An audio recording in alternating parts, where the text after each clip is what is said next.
Hi guys, today we'll talk about how can you change language on your Tappytoon app. So you just follow these ways, then it's going to work with you to change your language. All you have to do is first you just go down here, you click here on more. So when you click here on more, it's going to take you to your profile. It's going to show for you like this here.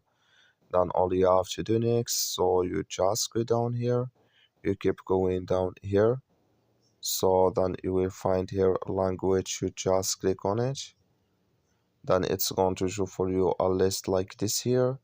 Then here can you choose a language you want to add here on your Tappytoon, if you want to add English or French or Dutch here, so then you click on done.